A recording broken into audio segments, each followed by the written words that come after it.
3, 2, 1.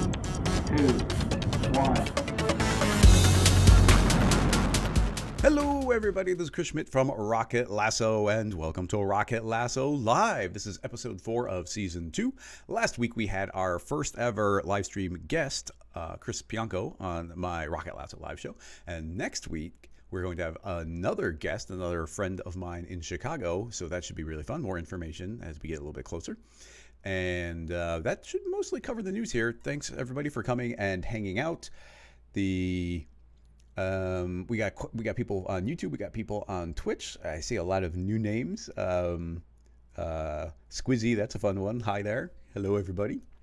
We've already got some questions coming in, so I'm trying to think if there's anything else to cover in a big broad way, but no, that all seems pretty straightforward.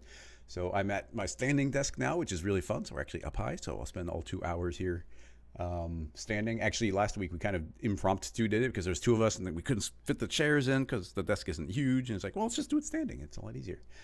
So pretty fun. Let's see. Why don't we just get to the questions? I am monitoring YouTube and Twitch.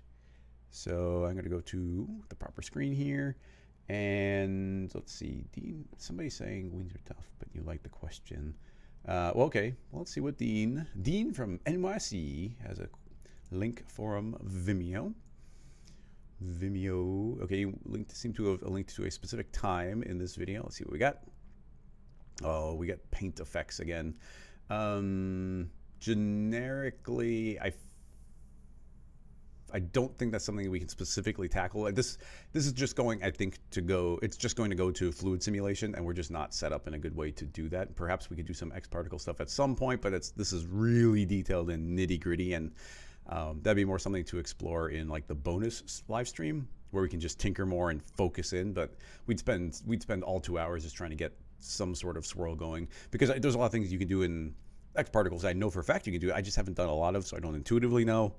Things like, that colorizing the particles and getting things to mix and blend and transferring that over to a material and letting it render. I know you can do that. I just haven't done it myself. So I don't want to be in a very clunky way going through and doing it. So a very cool effect. And I would like to tackle it again in a different stream, just experimentally. But yeah, this animation from Tendril, very neat, but I don't think a good candidate for the live stream. Harvard, specifically addressing the carving effect. So this was tweeted out from MoGraph C4D, but it is from Roger Kilimanjaro. Oh, Kilimanjaro. Roger Kilimanjaro. Let's see what we got. Oh, neat. Okay. Yeah, so we got like a lathe type animation. I'm not sure how much the audio is coming through there, but I'm gonna watch it one more time. The loop is fun. Nope. Okay, yeah, so we've got a looping animation, but there's a carving effect going on. Actually, the one thing I'm curious about is what those presumably particles are doing. Yeah, they're just emitting from the surface. Oh, very neat effect. I like the idea. That's very cool. What this looks like immediately to me is some sort of loft animation where we can animate a spline. So if we go to a side view here, I'm going to middle click with my mouse button, and we go to a front point of view, and we can draw out a spline, and we have to decide what shape. I don't want to just make a Christmas tree because that's what they had. So let's think of what's a lofty. I mean, most of the loft type shapes are just going to be things like a vase or a glass, very symmetrically round objects. Trying to think of anything that's maybe a little different than usual. Let me think just for a moment.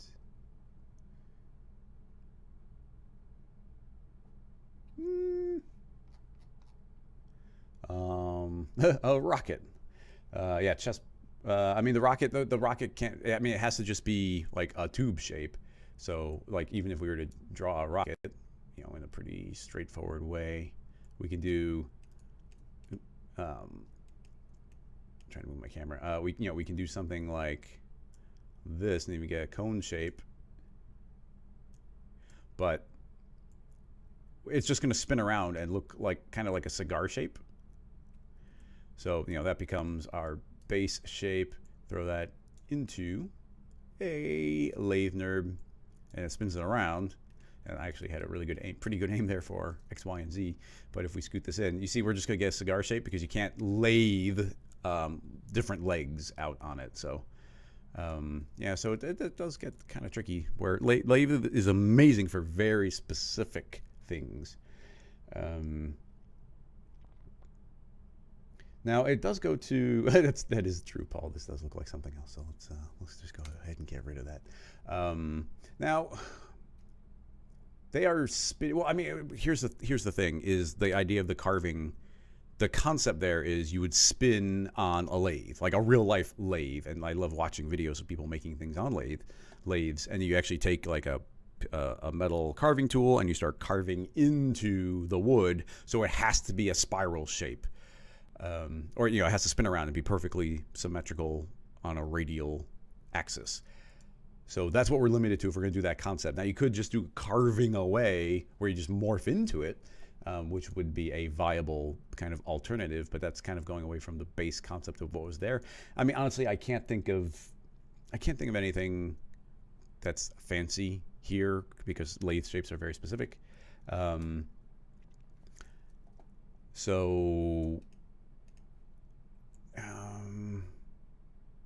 So I mean, okay, it's generic, but I don't want to make another tree, and let's just go and make your simple generic wine glass because you can't go wrong with it, and it doesn't look inappropriate for live streams. So we're just gonna draw the silhouette of a glass. Let this part be a little bit thicker. Curve this in a little bit like that. Let the leg shoot out. It might not look great. I'm just kind of eyeballing it. Usually we can add this little flat part there, and it'll dip upward just a little bit in the base. So both of these points we want to be at, select this one and put it at x0. So that's actually where it's supposed to be. This is also at x0. Let's select those 2 points, hit UI to invert, and scoot these until we've got our proper shape again. There we go. So if we put that into the lathe, feet are way too big. Scoot that in. Okay, not bad for completely eyeballing it.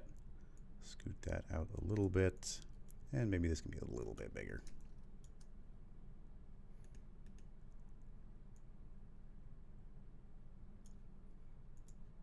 Probably should have put another point right there. I'm going to hit knife. Shortcut is KK.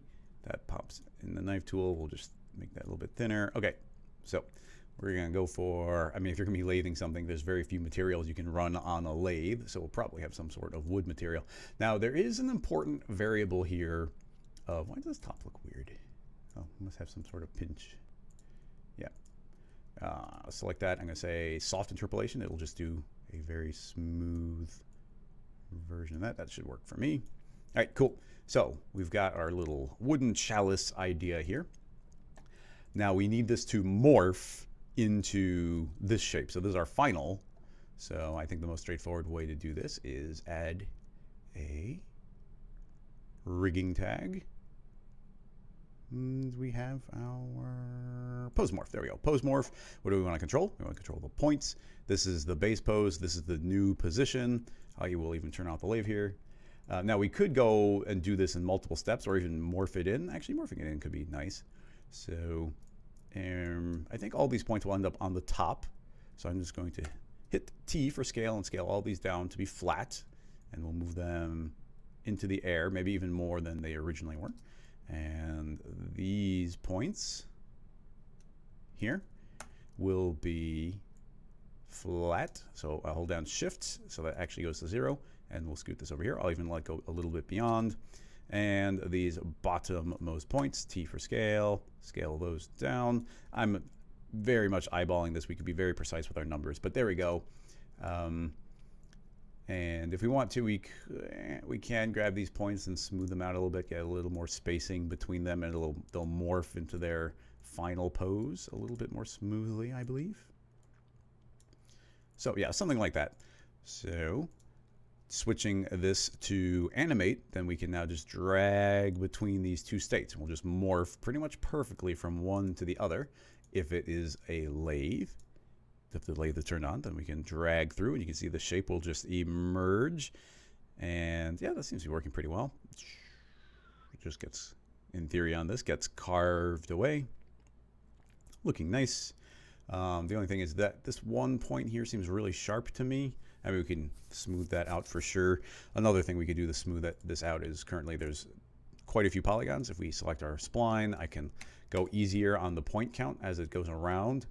And we have, not too many, but we have like a decent amount of points traveling around the lathe, which I'm fine with. But if we set that to something lower, like 16, then we have a smaller point count overall. And then we can create a subdivision surface, throw the entire thing in there, and then everything gets smoothed out after the fact. And that could smooth things out a little bit. Honestly, I'm not feeling too much of a difference. But yeah, just changing the slider. Yeah, it does make, I mean, the final shape will be smoother, but you see the final shape being here. But actually this preliminary one, the subdivision surface is rounding it out more than I would want it to. So, you know, just things to pay attention to. So I'm actually fine going back to this being at the higher numbers of 32 and 5 degrees. All right, so that's the basic idea. I think that's almost the entirety of the animation is just pulling this slider from one side to the other. Now, having said that, let's see if we can make it a little bit fancier with a pose morph deformer. So I really love this effect. We used it in a completely different way last week. Make a pose morph, put this into the spline because that's what's being controlled. It's only got one pose, which is this one, and we can drag it up or down. Not sure, what are we seeing here? Why does that look like that? What is this? Does it, you can see we've got that shape. And when I put the pose morph into the spline, it's suddenly completely messing up our spline, like almost like, okay, I'm gonna turn off apply base pose. No, that's a mess. Huh. Does the pose morph deformer not work on splines? I don't think our point count is changing. The exact number of points are always there. So that's maybe a little bit unfortunate. Having, yeah, that's unfortunate. Let's see if we can fix it, because if that's just not working, then let's, that's one of the points here is we hit the limitation and let's figure out what we actually have to do. So I was going to try and do, we're trying to make it fancier. The basic version we've already totally got working. We just drag the slider and then boom, it's lathing through. That's fine. Now if I wanted to use the pose morph deformer in a more interesting way, then it's going to be fighting us there a little bit. Are there 2 points directly on top of each other? Why is that happening? Edit.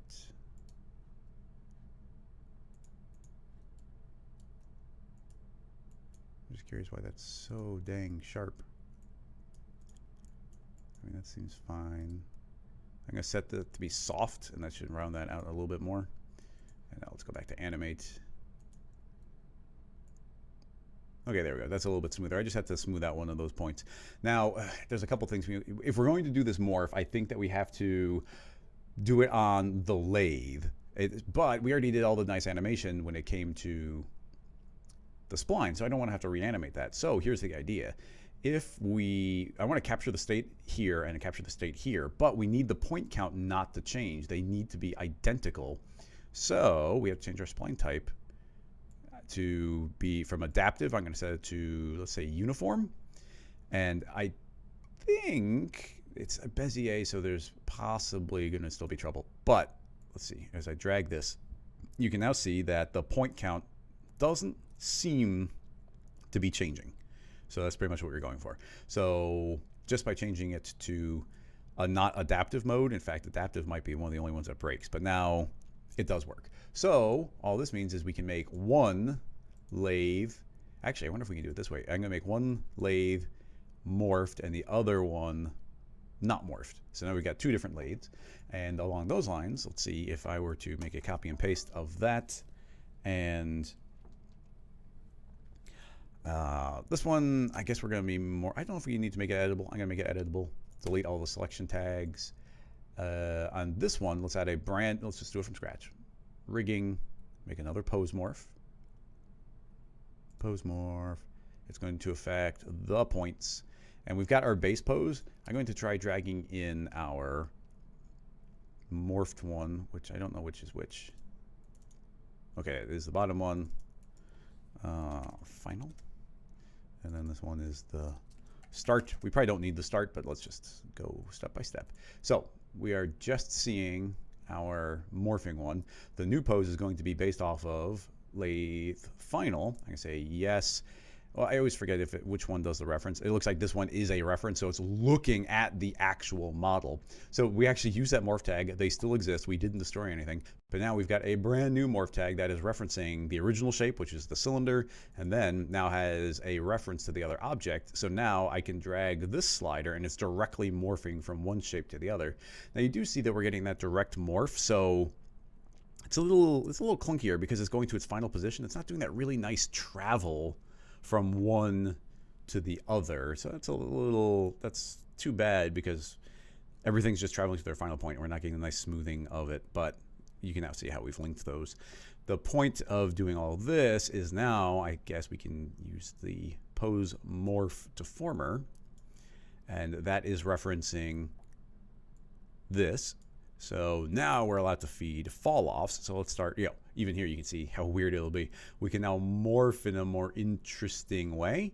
Now, of course, the best way is going to be, we have to go, we want it to be symmetrical still because it's going to be spinning. So we have to go vertically.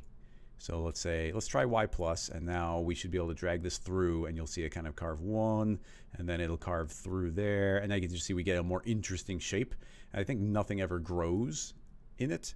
Now, let's see if we can get a quick remap on here. We could make a cubic fall off, but if we take this linear field and make it a lot longer, I'm curious if we can get it to go from both directions just via this one linear field.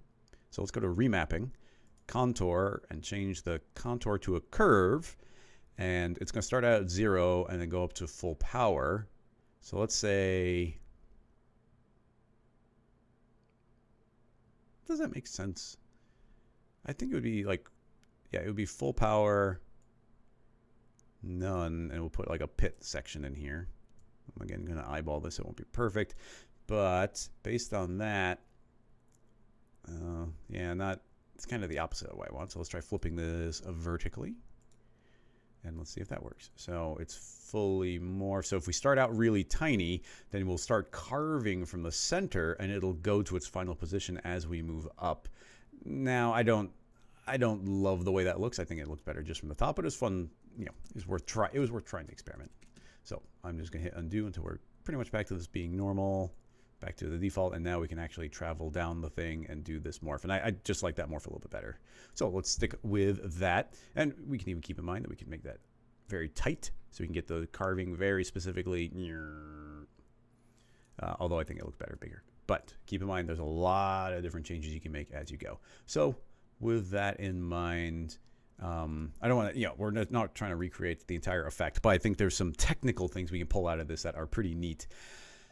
So the next thing, let's keyframe this. Let's do it over the course of 180 frames. So at the time of 0, we've got our linear field, and let's move this as low as we can until there's no effect, right around there. Record the Y position, fast forward to the end, drag it all the way through, and we are on our final pose right there. Record. So just 2 keyframes. I'm going to visually hide that. We don't need to see it. Hit NA, so we just see the final cup. In fact, this can be put into a subdivision surface now,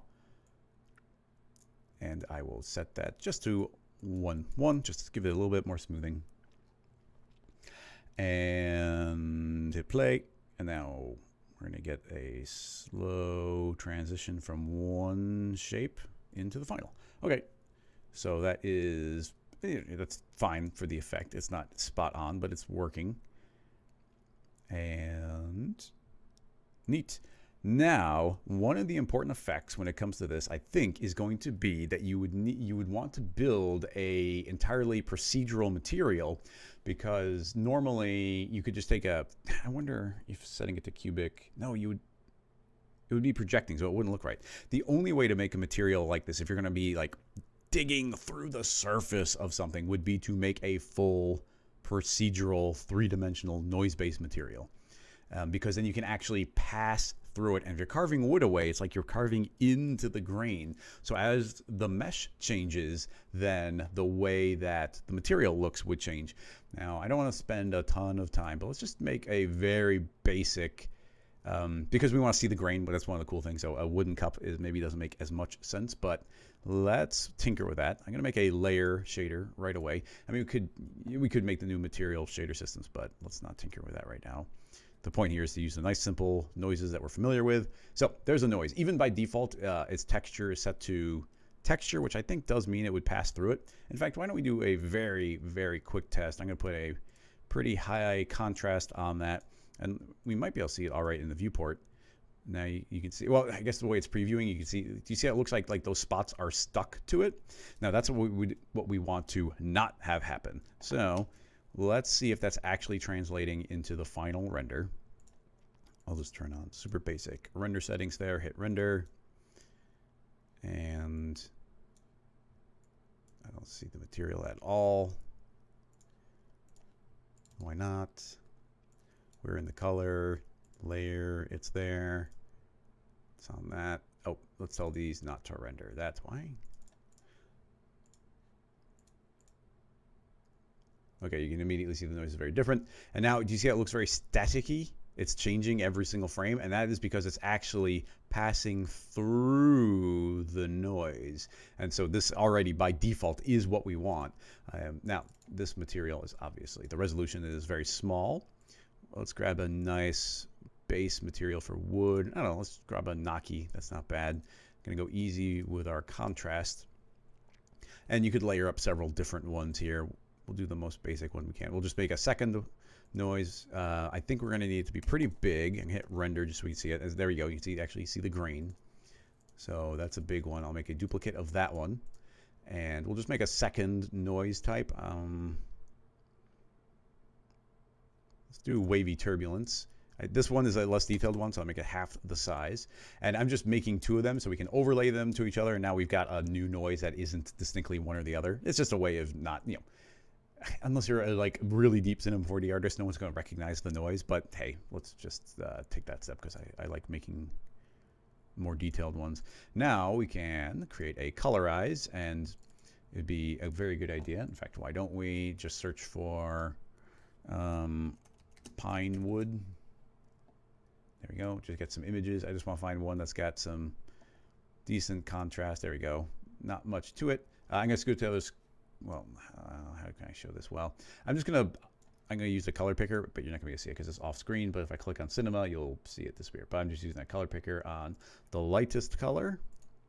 And let's go to a darker color. And I'm going to grab a pretty dark color. And then I'm going to grab I'm going to grab kind of the middle of a knot, and then I'm going to grab the darkest point of the darkest knot. There we go. So we kind of got the spectrum of colors here. And if it's not giving you enough detail, like, feel free to tweak it. In fact, what we're feeding in here isn't catching all the different areas as well. You can see we got this big flowing field of just one particular color. So something we might be able to do here is create a second colorize, and I can scoot that down. And now we're remapping the color, and I can actually change like kind of where our middle point is. We're just kind of pinching and cropping the different areas so we can get a full spectrum of the colors. So by combining these two, we should have a lot of control over exactly where everything goes. I can grab this midpoint and pull it out so there's more of these, but maybe I want a little bit more detail there. I might have inverted these, so it's a little bit weird, but that's fine. This is looking good. So I do something like that. Yeah, it's not amazing, and now with these materials, something I would often do is we've got these colors. It's pretty, the base one, but I'd make one more copy of the noise and change the random seed, and then set that to overlay, and it's going to make certain areas a little bit darker and certain areas a little bit lighter than they were. And you can see a little bit extra red poking through there. If I hit render, you can see that it's pretty extreme. I'm going to go a little bit lighter on that. And I want, as I pull that up, it gets more. So I guess I got to pull this down to see it. And we can always take something like that, just make it a little bit darker. Although it's pretty easy to get off book there. So just a little bit of a transition. And yeah, interesting. I thought that I was pulling the wrong way there, but yeah, it looks all right. Not amazing, but it's something. So the point being is we just made all this is based off of 3 noises, and then we're colorizing it, which means hopefully that there's kind of like, there's internal noise here. We can pass through it. So with that in mind, if we render this, then as this morphs through, we're going to kind of see it like a X-ray machine or like a MRI machine passing through a body. We're passing through this noise, and that's going to be very, very important for keeping that effect. Now, I guess one of the problems here, I hadn't thought about it, but this part morphs upward a little bit. We definitely don't want it to morph upward because this is supposed to be a purely subtractive process. But let's just take a look at what we get. Yeah, passing through it, and we get the grain going. And if you watch like lathe videos and whatnot, it's spinning really fast, but you can see how we're passing through it, and that's a key aspect to this overall effect. So yeah, that's working quite well. We're passing through that. So yeah, there's not on a technical standpoint, those were kind of the things I thought were really cool, and we could. That we should talk about. The rest of it is just emitting particles from it. That would be really tricky with the built-in simple particle system, and I can't think of any way of cloning those. Like cloning a bunch of wood shavings to fly off. So X particles becomes an obvious thing, or we have to go into thinking particles. What's funny is I was using some thinking particles not too long ago, just because I hadn't done it in a while. And it's funny how it's like riding a bike. Like I immediately remembered everything. And then you could clone things off of the surface. I don't think it's the most interesting part of this question, and I'd rather get to more questions. But you can see, how we went and we morphed it. There's definitely, we could have done a lot more with the morphs. We could have done multiple morphs. We could have done one morph for one shape, one morph for another shape, done all sorts of in-between transitions. In fact, that probably would even be a good idea. The way people typically lathe would be like one pass on the top, and then another pass on the top, and another pass on the top. I wonder if we could even emulate that effect slightly. If we've got our morph here, and I'm feeding in this linear field, if we say that, hey, this is actually not that strong. This is only, let's do 33% strength. That's kind of like we can go through and do one pass, and if we make this, it's not gonna be great, but if we go and we do one pass where we kind of pass this through, it's like, oh, we did one, it's increasing the power even when I go beyond. Interesting. I thought that would cut off. It's clamped. Maybe we have to clamp the max. I'm gonna clamp the max at 33%, not the strength. There we go. So now as I pass this through, you see we kind of did one pass where it pulled all that thinner. And then if we make a second version of this, and inside of our fall off, we put that second field, and I say add these together, then now I could take a second, let me make sure we do this right. We've got, oh, we already keyframed. I gotta be careful, those are keyframed. I'm going to kill off those keyframes. So what you could do is take this and go and do one pass, and then keyframe the next one, and then go and then do the next pass. And then you can have, by doing 33%, we could do 3 of them, and then the third one in an additive way should set that to add, should be the final cup. So this, as this final one goes from that shape, sorry, getting some twitches there. As it passes through, we'll get to our final shape. So you could do as many of those as you want. So even here, we could go on pass after pass after pass. I think that'd be that's a nice additional detail. Yeah, and you can go as sharp as you want. I guess if we're doing these smaller passes, I kind of do like it pinched in really tight. So you can kind of very clearly see where that's being lathed. So with that in mind, let's just throw those keyframes in. So they're all going to be a height of 17. I'm going to give them all a height of 0. Move them all up into the air until nothing's affected. We still got that morph pushing down, which bugs me, but I'm not going to worry about it. So from the time of 0, this is going to start here. And then let's give it 40 frames and then do one pass through. Record, give it 10 frames to wait. Grab the next one, record that. Another 40 frames, go to 90. Pull that down through. Record, 10 frame pause. Final one, record, jump up to 140. Let that one pass through. Just make sure visually it's working. With the exception of that traveling upward, which obviously you can't do. That seems to be working. Let's see how that looks. Pass with the material passing through. It is a very high contrast. These knots are way too much, and we didn't build a bump or anything cool that we could have done, or smaller wood grain. And the final one.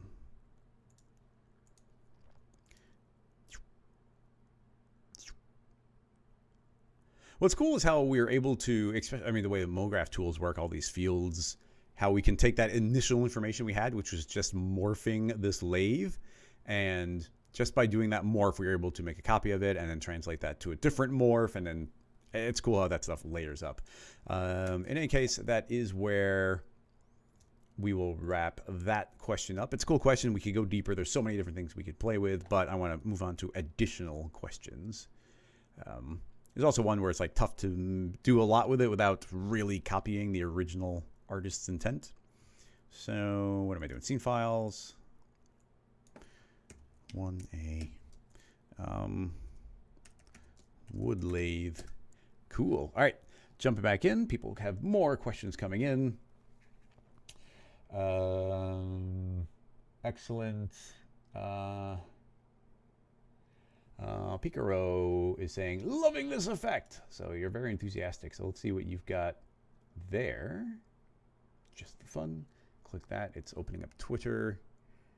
Whoa, look at that. So this is from, I don't know how to say that. Antenne Jacob? Antenne Jacob, I think.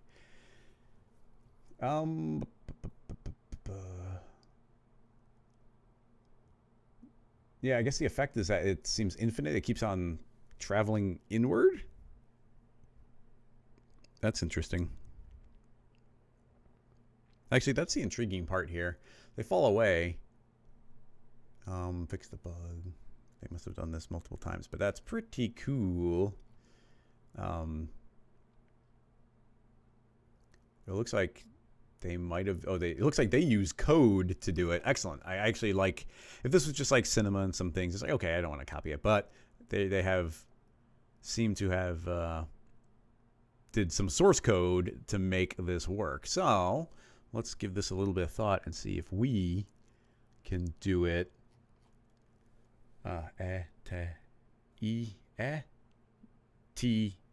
Annie. I'm not sure. Different people are saying different pronunciations, so at least I'm not the only one who doesn't know how to pronounce those kind of things.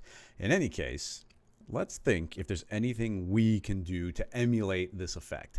Now, if you're going to make it infinite, then what we need is some sort of loop. And my thought instantly goes to, it instantly goes to like something like a capsule, a torus shape like this.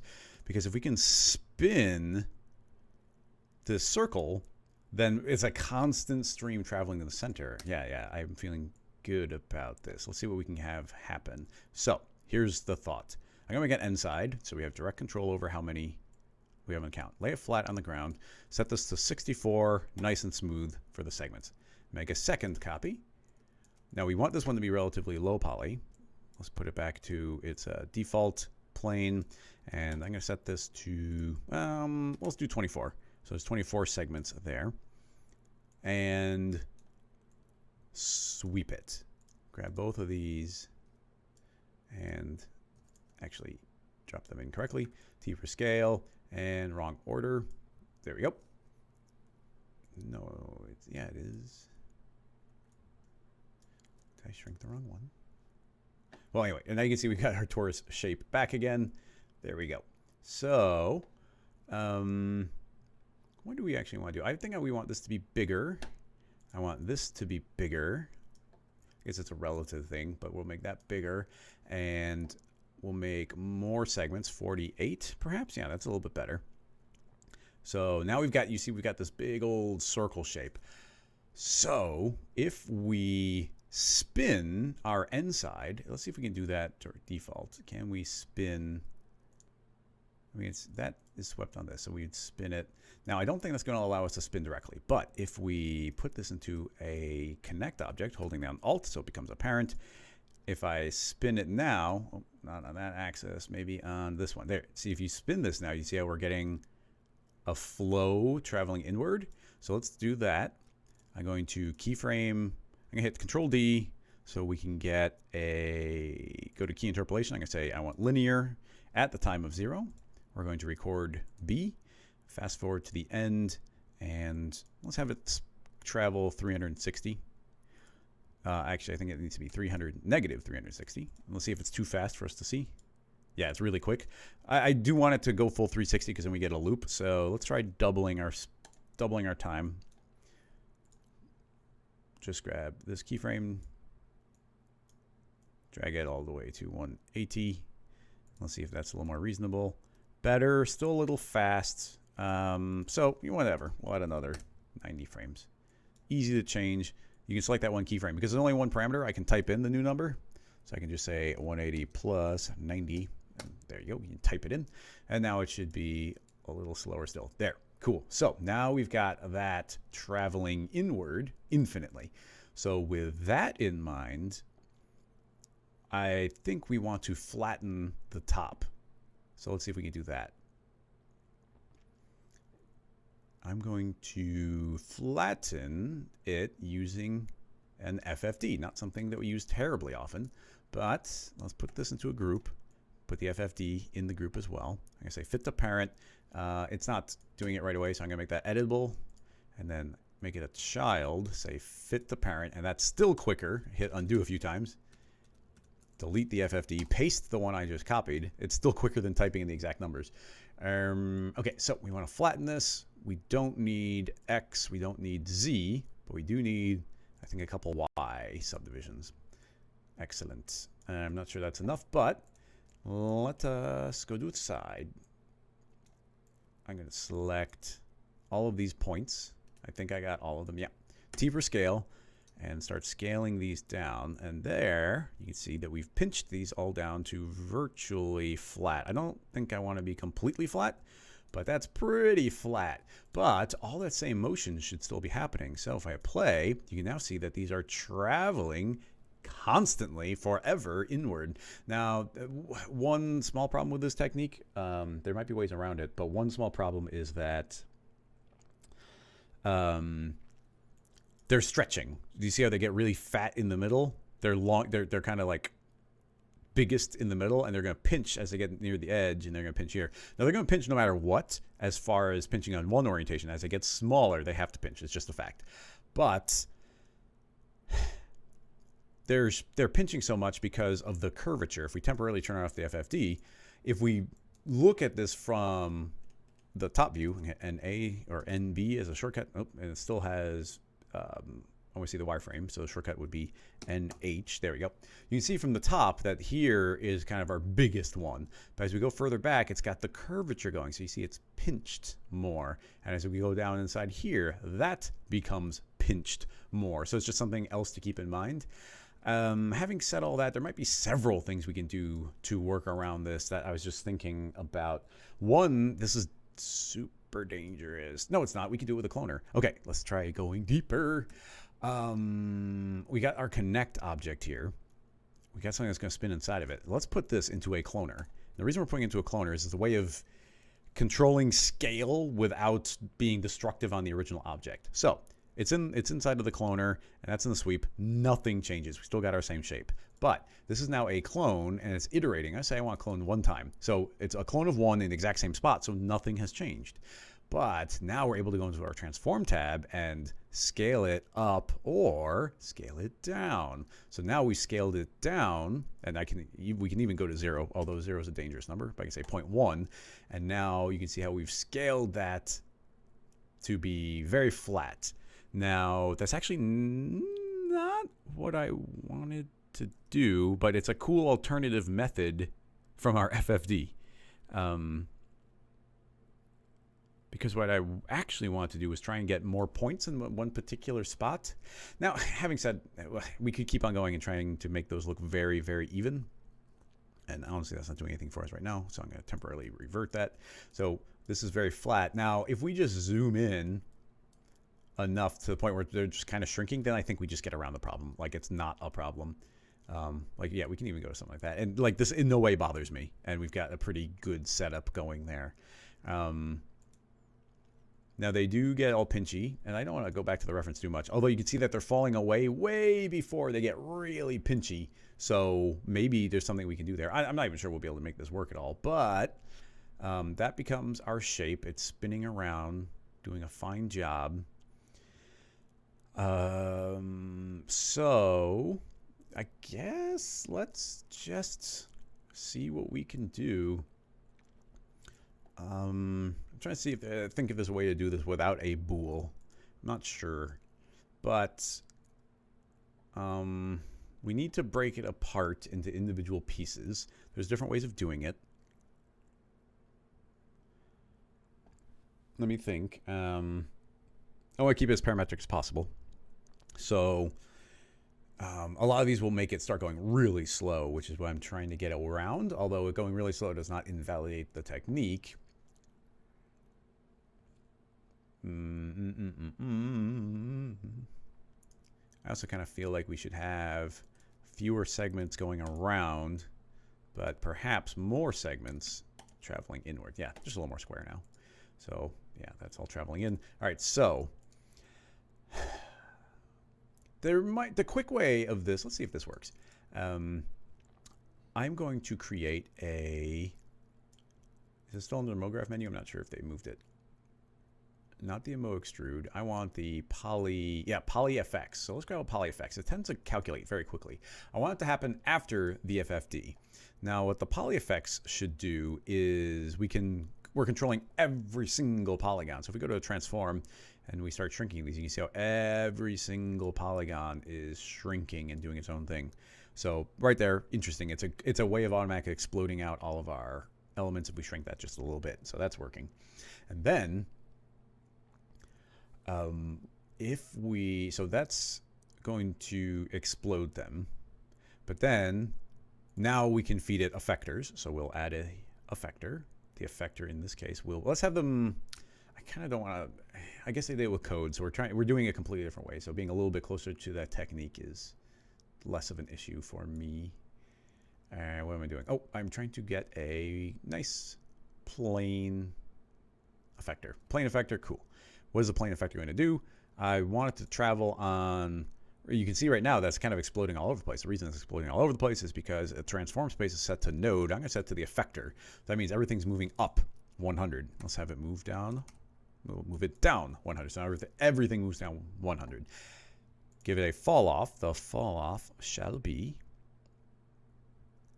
a cylindrical field.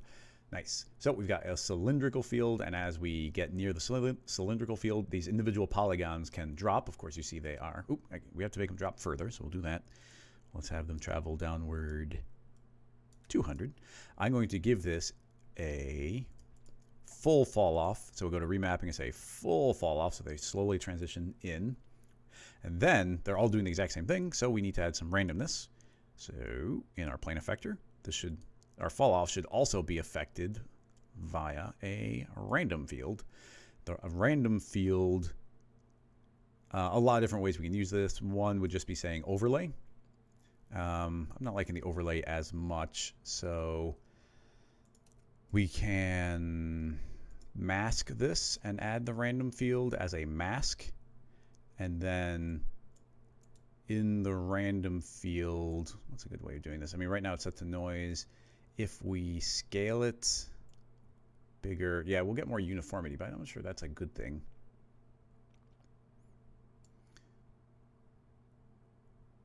A couple things we need to do. I think that we can't have the cylinder. We need it to fall off quicker, so I'm going to tell it to fall down quicker. but I do want it to affect more on the outside, which probably means increasing our radius a bit. And then we need the random field. I accidentally have two of them. Only one is doing something. The random field. The overlay is fine. What's the best way of combining these? It's not super easily coming to me. Because we can subtract. Yeah, subtract is better, where it's leaving more chunks. So if we play, these are going, they're traveling now. As they travel in, they're going to curve, and they're shooting down really quick. So everything's happening very fast. So we need to slow it down. I'm going to go back to our end side, and currently it's spinning 360 degrees here. I'm going to slow it way down and say just travel negative 90. So we're at 1/4 the speed. So now it's going to travel slower, and you can see the pieces fall down. Now we have to be careful. We got a couple different details. You can see it's what seems to be happening is it's traveling downward and then popping back up again. My guess is that's happening because of the noise. The noise is, it's passing through a noise. So I'm going to make this noise incredibly tall. So even as yeah, there we go. As it, well, that's still not perfect. It's still jumping up a bit. So we got to pay attention. Now as it passes through the noise, that's fine. Now, the cylinder does have a lot of fall off, so you might need to make this extra tall so it's not passing through the fall off that way. And let's see if this is still bouncing. It's interesting how some of them are like partially falling.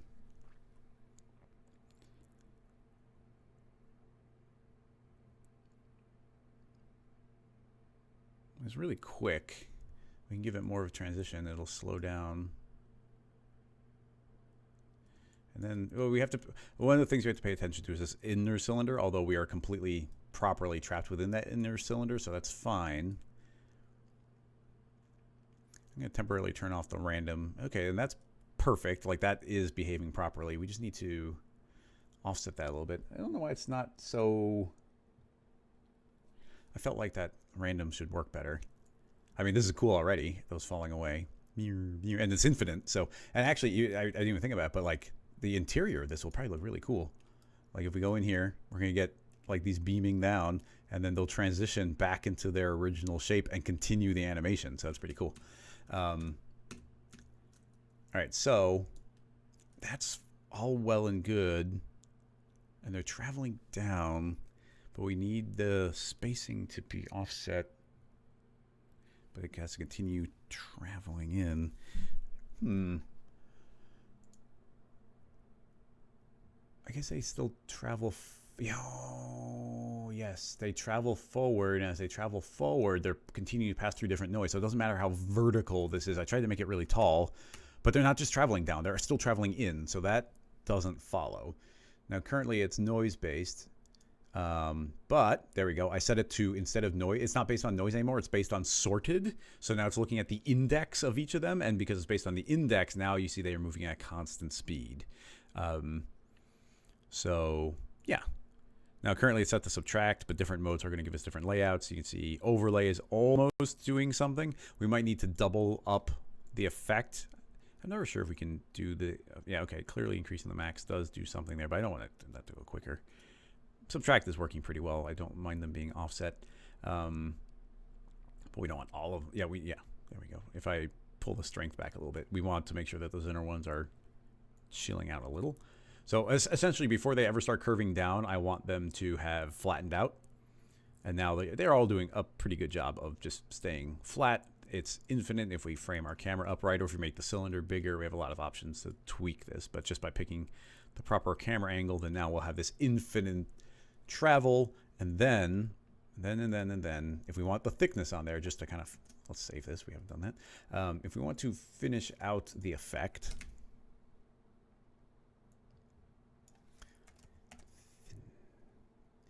Infini-fall. Okay. Some thickness. We got a couple different options. The one that might calculate the quickest would be... bevel could be relatively quick, but we've also got a poly effects. And if we grab the poly effects... Oh, no, that's not poly. I don't want... Or do we want a poly effects? No, that doesn't extrude it. That's just polygons. If we take a Mo extrude... and calculate that after everything else, then boom, now it's extruding upward. That will, I don't want to change the scale, so that can be 1. And now it's traveling along Z, but it's doing it 4 times. It's going to iterate 4 times. So if we just put it down to 1 and then make this tall, let's say 15, 25. There we go. Oh, there's a little bit of curvature to that because we didn't completely flatten it out, so we can finish flattening that out, and that'll fix that. But now these should travel in, and the thickness just kind of comes along for the ride for free, and those should fall. We could make a lot of things not appear except for around the spot. So you can see we get those other ones traveling upward. Depending on the lighting, that would be hidden, but we could also do it with another fall off that's just not seeing those other sides. Now, like I said, we're still seeing a little bit of separation right here. You can see if I turn it off, those are nice and smooth. But if I turn this on, there is some separation. The reason for that is our cylinder shape here. We're flattening it, but we're not completely flattening it. But for now, I don't see any reason for us not to flatten it all the way. So if we grab all of our points here and hit T for scale, we'll just scale it down to the last little bit. Or we could, go to some micro number if you still want to maintain it. So we'll say like 0.01, and all those are pinched down incredibly tight. And they should be tight enough where these should not be exploding anymore. Or visually, they're so incredibly, as I zoom up, you can see that there's technically still that 0.001 separation, but we've now made it so small, it's pretty much not visible. If we put it down to 0, I think it might go away entirely. We also have the option of feeding, changing the order, putting this to a connect object, and welding the points that are close enough together. I don't think that's necessary, but we could do it. But anyway, there we go. An infinite loop. This will go forever. It won't, well, it'll be an infinite loop if this cycles all the way around, and then because it's based on the index, we could probably make it loop quicker with slightly different techniques, but at that point, it's getting so specific, I feel like we hit some of the meat of the idea of this one. The sketch and tune effect, and honestly, I don't even know what this was made in, like what it's rendered in. Potentially there's, I don't even know if it's Cinema 4D. I mean, I'm very intrigued by what we're seeing here. But necessary disorder, processing. Oh, they do lots of cool stuff. But yeah, I'm not sure what they render. Look at that. I'm not sure what they render in. So, oops, too far. How do I get back? Dang you, Twitter. And I shouldn't have just shaken that because it made all my windows minimize. Pulling all the windows back up again. Chat. Boom. Okay. I lost the link. I want to have the link. So there it is. I just had to find the link again in the chat because I want to save the link. So let's just spend this. I'm trying to think of how we can get variation on the lines actually, because obviously sketch and tune is a obvious go-to here, and then you could always do some post-processing to get different thicknesses. But with a sketch and tune material, there we go. With a sketch material, let's just make we'll invert it. So we'll put this on our final geometry. And it will only, actually we do all edges because we want to see all edges. That should be fine. And if we hit render, let's see what we get just by default. Yeah, so we're seeing the overall geometry. If we made a white material here, I'll make a luminance. Apply that onto there. So now we should just have black lines on a perfectly white form. It should be outlining every single edge, although of note, you can see that there's no edge there. There's no edge there. If we're straight up telling it to render every edge, that's a little weird. Now that could be, let's try moving this up to the null. I don't necessarily expect to see a difference, but there could be. No, there's not. I'm not fully trusting what we're seeing there, but there could be some sketch and tune quirks going on. What I will try and do first is put in a connect object. Don't weld. Let's move that up to the connect to see if that does anything. No, it still leaves those lines behind, so none of that is a variable. Don't need it. Oh, it's literally supposed to be every edge. We do things like outline. We do folds. We do creases. And you see I'm doing each one at a time because I want to get exactly, I just want to see exactly what that one is doing. Edges doesn't give us any extra settings. Some of these, you know, if we turn on, I forget which ones, but certain ones have like settings that we can play with, but edges don't. So there's nothing else, and it's just like, why is that line not existing? Why is that line not existing? Like some of them are existing in the exact same spots, so I can see maybe Cinema doesn't like that. If they're not, if they are overlapping each other, something we do to perhaps fix this is go into our plane effector, and currently we're telling everything to travel downward, but I'm going to tell it to also scale it in a absolute uniform way to -0.1. So visually, I don't think we'll be able to tell that they are scaling down at all, but they scale down that little bit, and that means, well, it's still not working. Scale down 0.5.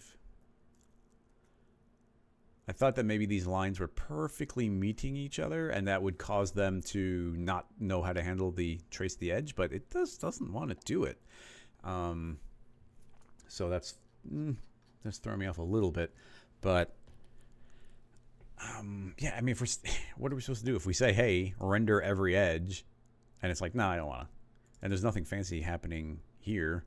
None of the strokes. I mean, let's turn off strokes and let's just see. Well, that just does the connections. Actually, interestingly, that did make it appear. So it seems like these strokes are like connecting to each other. Currently, they have a, how do we fix this? Filter strokes, enable, match. I don't want any. So join limit 0, threshold 0. Let's see if that works. Takes a lot longer to calculate, but now you see that every line is showing up. So what was happening is Sketch and Tune was detecting that like lines would overlap, and it's like, oh, those are supposed to be combined, and for some reason they would thus then not connect them. I can't tell you super specifically why, but at least I knew where to look. And then a lot of this goes to, it would be a little bit tricky that how do we get them to be coherent? Because we can do things like use a cloner and add random variation, and we could add noise to add variation to the thickness, but a lot of that goes to, like, we can map it onto the line, but every single one of these is its own individual line, so I think we'd kind of get like a very repeating pattern. It also takes a lot longer to calculate. So yeah, now you can see there's varied thickness, but I think it's going to be kind of the same varied thickness again and again and again and again and again, so that's not uniform. And then we can apply it to the screen of the world, but that means we're passing through it, and that's not at all what we're trying to get. And then we can go to adjustment, and this is where we actually get some of that variation, but this is not in thickness, it's merely in where they combine. So a lot of this goes to me thinking that you would just randomly render this with like a grayscale gradient on everything. Not a gradient, just a grayscale color. So anywhere from black to white in every shade of gray. And then you would just do a straight up Sketch and Tune render, or potentially even faster than Sketch and Tune. Turn off Sketch and Tune and add the old school cell renderer. I'm going to say render the edges, turn off outline, and render that, and now you can see we get these lines, and then just based on these lines, if you were to go into After Effects and then take these lines and then multiply them on top of rendering out the grid, a random grayscale grid on everything, that you could thicken or thin the lines based on that, and then because the materials I think would be coherent as far as the color sticking as it travels all the way, that would be a way of getting the variation in the color. But in any case, and you see how quick this calculates. It just straight up renders instantly. So that's pretty cool. Basic properties, color. Yeah, none of that. There's no thickness at all on this, but you know, it's quick. It renders, and we've got a fully looping, running pretty quick animation going. And I think we got the effect working quite well. So yeah, I'm happy with that. Back to the chat. Let's see. I know that people ask, when I try and do these episodes, I do try and just focus in and only jump to the chat if I have to, because I want it to be kind of coherent as I talk. If I keep jumping to the chat, it gets clunky to watch and rewatch, but I do like interacting with everybody. If you're not familiar, I have a Patreon set up, and on the Patreon, one of the tiers, well, at a certain threshold, then I do a bonus stream on Thursdays, and Thursdays is another 2-hour stream just like this at the same time, except instead of jumping to a bunch of different questions, it's more like I'm like, hey, we did this cool thing yesterday, I want to explore it some more, and we spend 2 hours, and I'll ask the chat, and they'll be like, oh, if you tried this, and there's a lot more like back and forth, a lot more casual. This is more for general stuff. So, and the idea of that extra stream is just researching and learning new things so I can record tutorials, which will be out there for everybody. But in any case, let's see if there's any comments. Visual software, Java. Oh, is processing? Oh, okay. I think I sort of knew that, but MW is saying that processing is the software. There's a software which is visualizing like Java stuff. So if that is the case, which I do think it is, it's called processing, and it's not. They're not saying they are doing processing. They are actually working in processing, which is cool. If it's black and white, you could add a glow with turbulence. Oh yeah, in After Effects. Like, okay, that's pretty much what I was saying. Effectatron, yes, if we want to block it out. Actually, I'll switch back the screen just as a follow-up. You're saying that we wouldn't see these outer ones if we put in a tube or something to block it. Yes, that's true. But based on the system we already have, what I would do is, let's see, we've got our, I guess I would just grab our poly effects and add a second effector. Let's just do it because it'll be very quick. Add a second plane effector. Turn that off, scale, uniform scale, absolute scale, -1. And what that should do is take everything and scale it down to absolute 0. Now this extrude is still extruding. I don't know if those will render. No, they're not, so that's fine. So it's only because of this Mo extrude is still giving them their final process, but we might be able to stop that as well. But now you see everything scales down to 0, so it won't show up. Now we can go into our fall off, and I think the easiest one would be just another cylinder. And with... Oh, that's weird. I made a cylinder and suddenly it all disappeared. Undo. If we give it a fall off, why would everything suddenly come back in? Only some of it should come back in. No, it does scale. Okay, so I want this to be full power. Full power, no fall off. And if I put this exactly where I want, I'm not sure what that is, but probably right around here. T for scale, scale that up even bigger. And then I say the magical invert. There we go. Now only the top exists. So there's lots of ways of doing it. Like I had just said that there's so many ways to do it that it wasn't worth doing, but that was pretty quick. So you can see the other part is scaled down to 0. And because we're just using that same poly effects, it's not going to take any longer to process it because they were already all being processed. Well, I guess technically a little bit more time, but not much. Yeah, so nothing else exists there. Save that again. And then we get to new questions. Let's see, what do we got?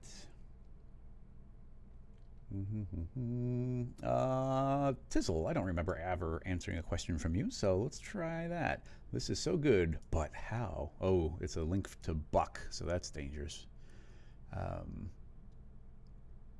So what do we got? Well, you just say, but how?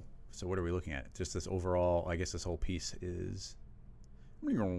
Whoa, look at all that stuff. Bing, bing, bing, bing, bing, bing, bing. Neat. That's super cool. Well,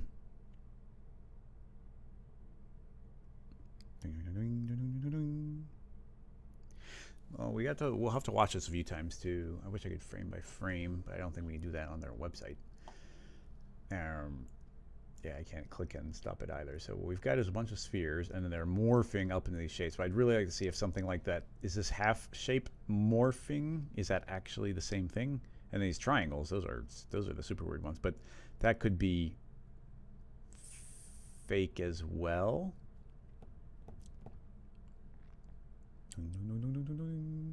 Man, it's really hard to find one shape. Yeah, everything twists and does everything so crazy. I mean, Buck, they're a studio. They do absolutely insane, crazy, cool work. So I guess I should probably share the screen. Sorry about that. Yeah, here we go. It's Buck, and this is the animation we're looking at. So I think you can heavily feel the hand of some effectors and some fields here. Wherever that little sphere is traveling, it's leaving a trail, and where that trail is having a big effect. Now, when it comes to some of these inflating shapes, it's like, okay, I get that. I can see a way of doing it. But then we get some of these crazier shapes, like these little zigzags, and you get that cylinder, and then especially these little atom array type shapes. But the way they kind of like scale in and twist around makes me think that that could just be a trick of the eye, like so much movement is happening that maybe maybe that isn't super real, that there's just a trick that they're pulling there. So we got a lot of layers there and different elements, and then clearly everything runs with a soft body, and maybe it's not even cinema, but that's how we would do it in cinema. Let me think. So soft body, morph.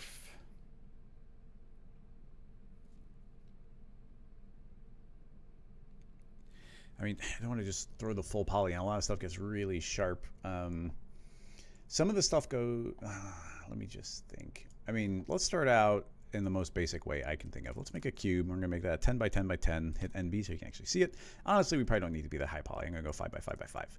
Okay, now, cool, that's a cube. That's a difficult, that cube, pretty straightforward.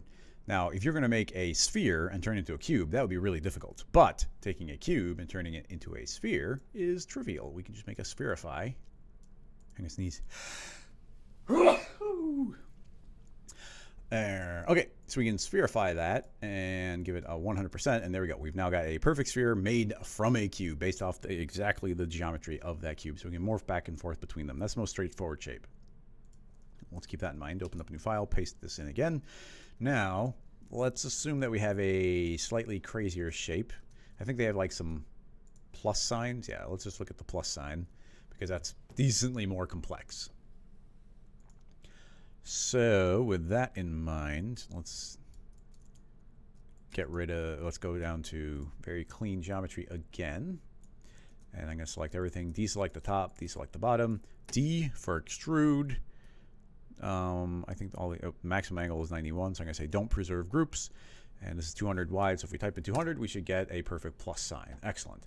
Select everything, right click, subdivide, hold down U, Shift, S, and it'll pop open the menu. Subdivide 3 times.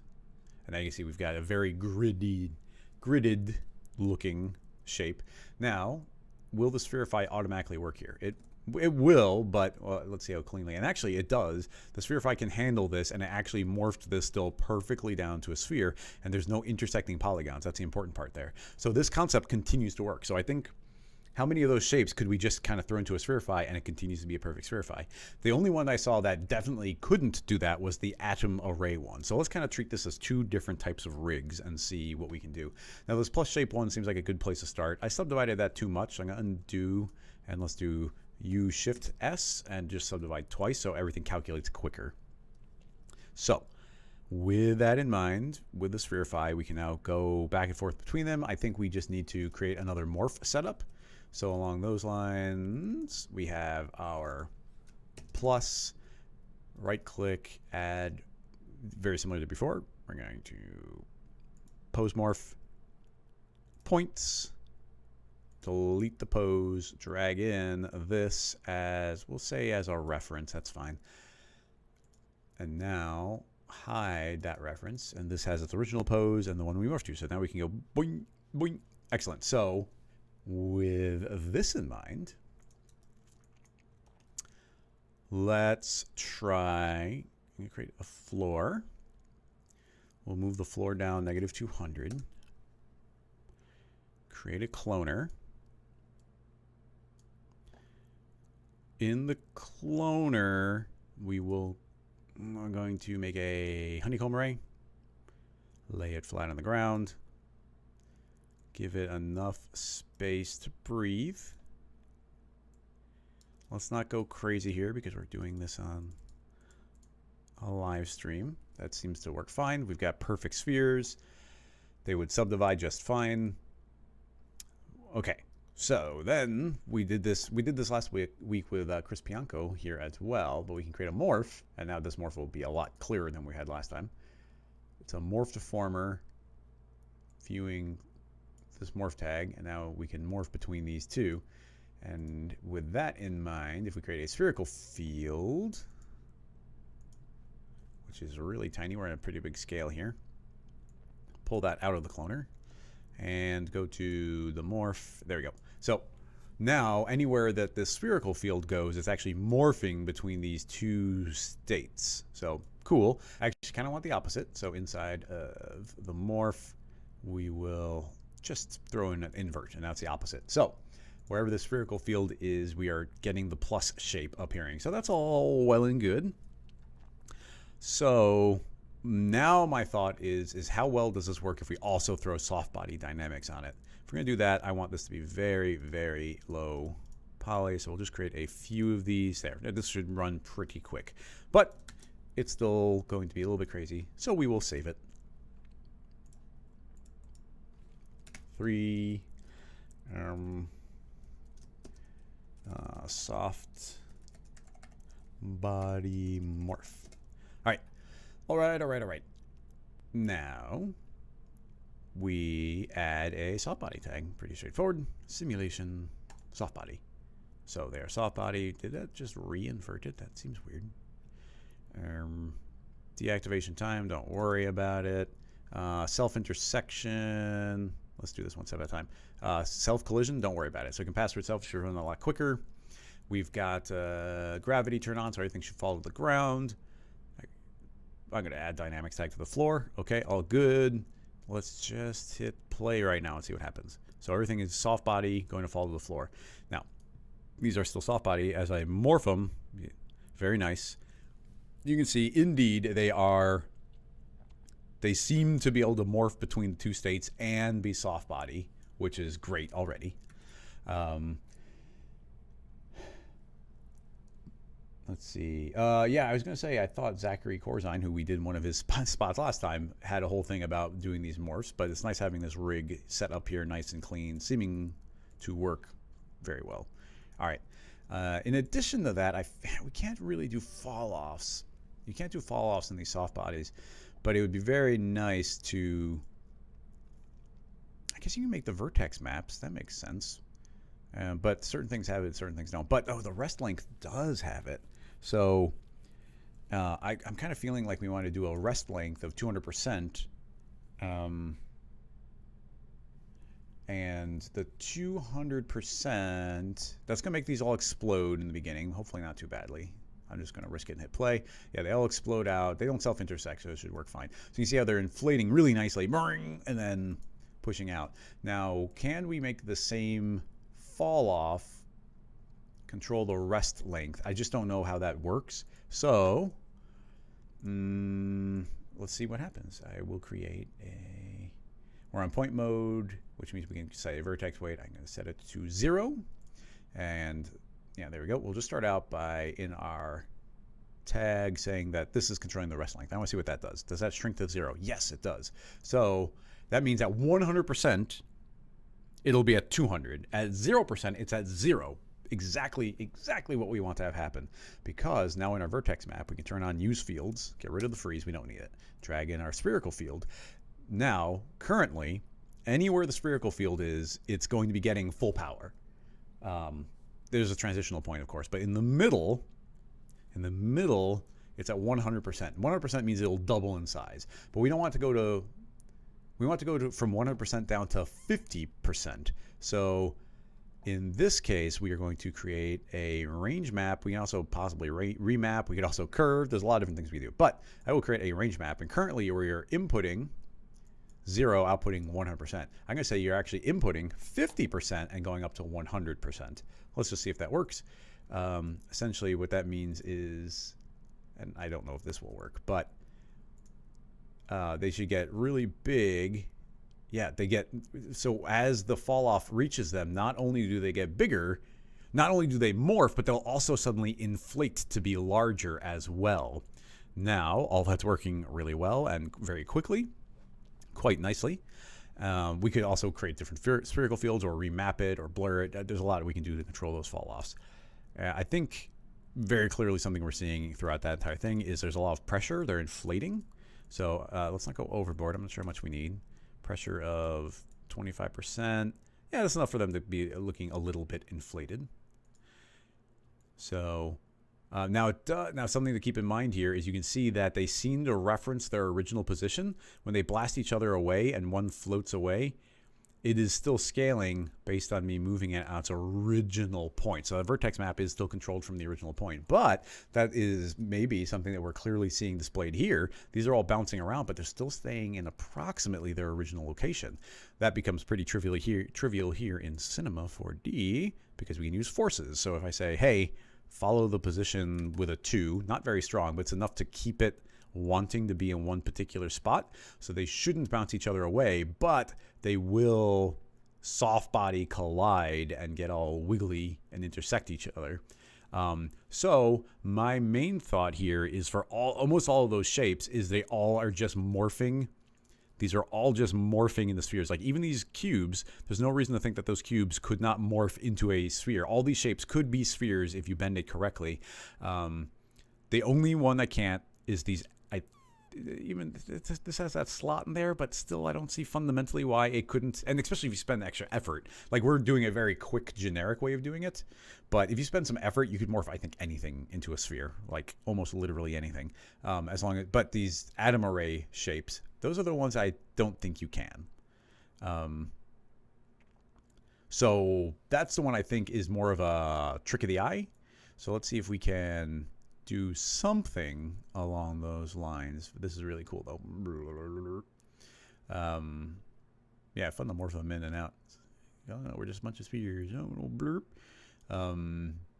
And you can see how quickly this, I mean, it's running pretty quick. I mean, it's not the most complex scene, but one of the main reasons I hope, well, I don't know, but I think it's running quicker because we turn off self collision, so they doesn't have to worry about, like when one of these polygons passes through another one, it's like, I don't even calculate that. I'm not worried about that.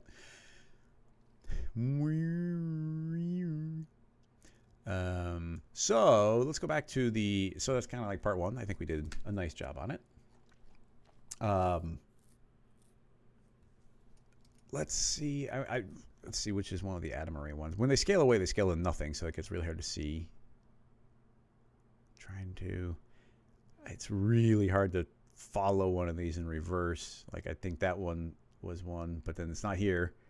And then suddenly something different happens, and then those are appearing. Yeah, they just come in. So making a completely new scene file. Like I said, that's one concept, cool, working. Now, how do we make one shape go into a shape that's completely unrelated? Well, I wonder to what degree that can be faked. So, another cloner. Clone the sphere, honeycomb, flat on the ground. All right, got some spheres. If these were all, I'll just have them all turn into that atom array shape. Simple, it's a cube. Inside of, I don't know where it's moved to, there, atom array. So cube inside of an atom array, and it's gotta be a little bit thicker. 11. There we go. So completely different shape. In fact, I think in their final we're actually pretty big. So let's just say one of these, it's turning into something bigger like this. Even along those lines, I think we can take this cube out, T for scale, make it a little bit bigger. And then this will be that will not be visible, but it will be what runs the dynamics, which will be very quick. Oh, and that we want to see the atom array, but we don't see the cube. Right click, rigging, simulation rather, rigid body, floor, scoot it down to about -200. Also make it dynamic.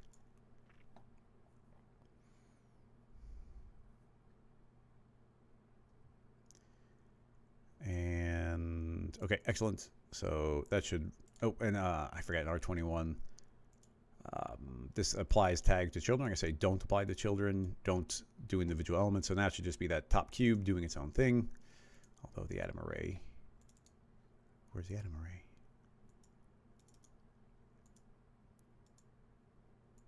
That was weird. Where'd it go? Where'd the atom array go? Reset bizarre. There might have been some dynamic shenanigans that tripped that up. So I'm going to copy our dynamic cube, create the atom array again, put this in, it reappears, 22 by 22, make that a child of the dynamic one, say that we should see it, and now we're back. I think the dynamics made it like go off into infinity, and then something broke with the dynamics and it's just stayed broken. So in any case, now we've got a very quick calculating dynamic cube, and if we want to stay really quick, I'm going to drop the subdivisions pretty far down. Okay, straightforward enough.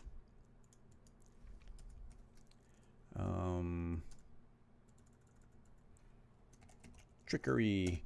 So if this sphere shape is supposed to kind of look like it's turning into this cube shape, how would that happen?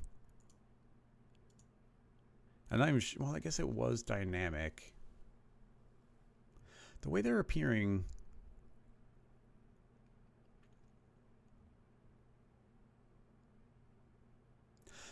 you can get away with a lot. I'm trying to think of the best way of displaying this, because you can get away with a lot by just implying motion from one object, and the object disappears and the other one jumps in. Thank you, Effectatron. You have a link to the YouTube version, so we could, oh, BBC. We can frame by frame it if we want to.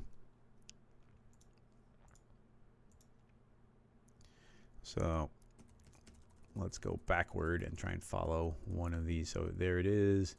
Yep, look.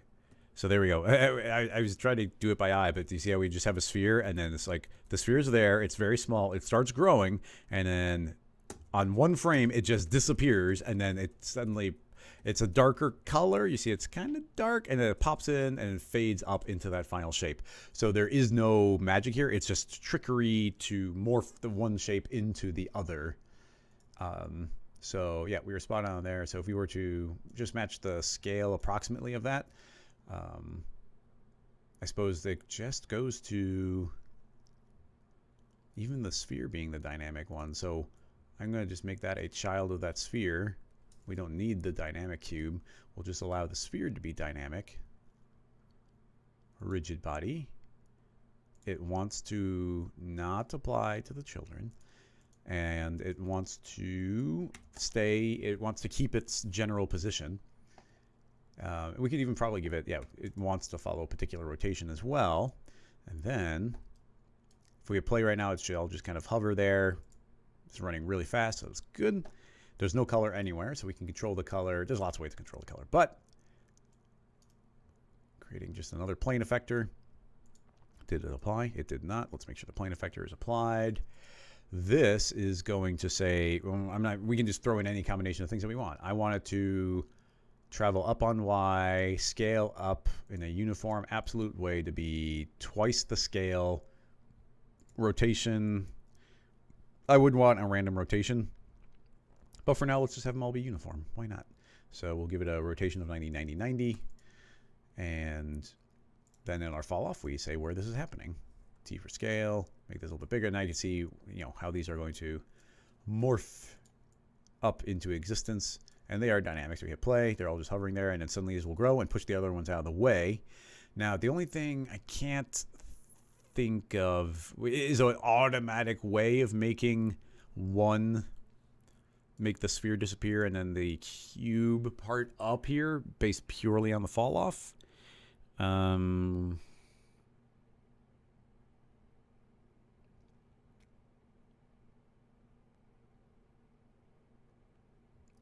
You can make it a blend object, but I don't know if that would be a good idea. Yeah, Paul's saying blend and cloner. That's what I was thinking is that. And I don't know how well that would work. We can just make a copy of the hierarchy, and now we'll set the opposite visual. So we hide the sphere, and when we're seeing What do we want? We want to see the sphere and hide the cube. And now we want to hide the sphere and see the cube. Okay, so now you can see that. Set that to blend, and now it's going to blend between them, but now only the first one is affected. That's completely fine. That's to be expected. But then we need to, I always forget, we need to set the initial state. Let's do this clean. I'm going to temporarily remove that plane effector, so that's not doing anything, and we'll make a brand new, while the clone is selected, brand new plane effector. And this is going to affect everything, but I want it to modify the clone. Yeah, I'm going to give it a full 100% modify clone, although we might want the opposite, like a 1% here, and now nothing's affected, but we'll just see. So that's doing that. And then, I don't know if this will work, but go back to the cloner, and this will just be set blend. And now, after that calculates, just visually, I can say I want this one to apply. And when that is there, I'm going to say, let's say that this plane effector should also modify the clone. And yeah, now you can see as soon as I drag it up here, oh, everything's suddenly being affected. I don't want it to affect everything. I want it to only be where my...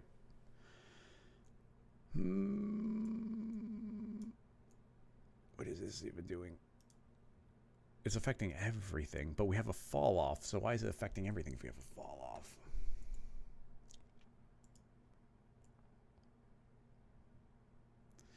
It's affecting not one right there.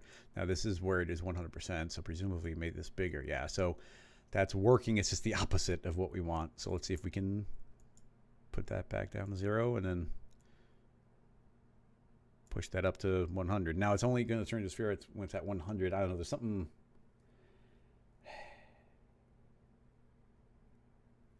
It's possibly. I just don't have an intuitive feel for this. You can see how the effect is working, but it's a little bit weird. Now I just want to see what happens if we. Yeah, you can see that suddenly they're popping the visibility just via blending, but we're not getting that nice blend.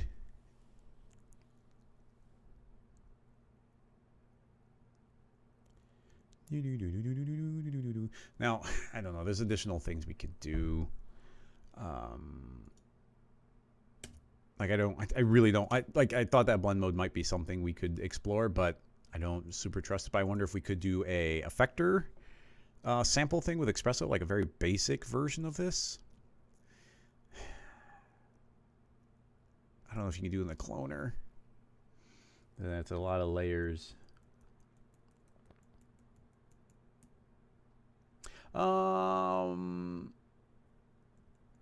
Pink Hero, that's a good point. It could be done in the shader, and we even did see a little bit of blending in the other one.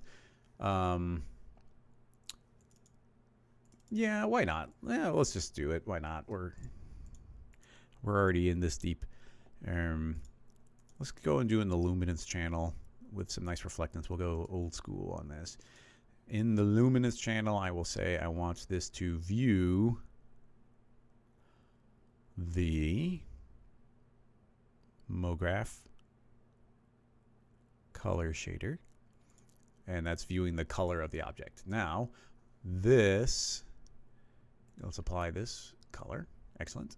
So as the effector passes to an object, why is it just, oh, I gave it no fall off? There we go. We need the fall off.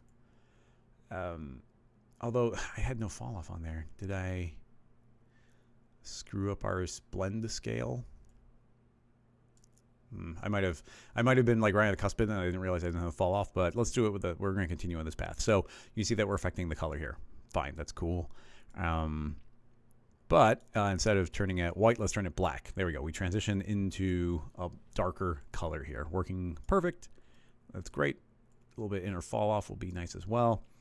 Now, inside of our luminance, we can throw this into a colorizer and say that this should transition from white to bright green. Actually, it'll start out as an orangey color. Orange to green. And then we're going to take this same color shader and put it in the alpha channel. Mink. In the alpha, these are black and white. These are black and white. So you see these look transparent now. So when they become big, they become transparent. So the spheres are becoming transparent. Now we copy this material and we do the opposite. I think we can just say invert. And we drop that on the sub object and we just make them both visible. And hopefully, yeah, when we hit render, we see that transition where one will exist and they do that transition in between. Now you will see that partial color, so I do feel like that means we need to super bias our color shader. Now we can do that, I think, pretty easily by putting this to a colorizer. And if we pull this, actually I guess what we need to do is just have that moment where they transition. So I'm going to say it's probably right around here. So we'll copy that from one to the other, and we're just really pinching that tight, and one just gets inverted. And now, now that transition should happen faster. And let's see what happens if we move our fall off.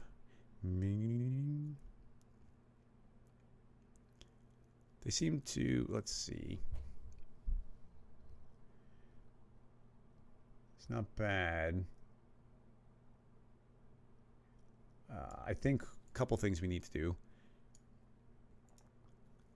Let the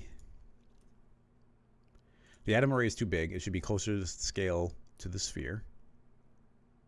So when it pops from one to the other, there's a little bit more continuity in the shape.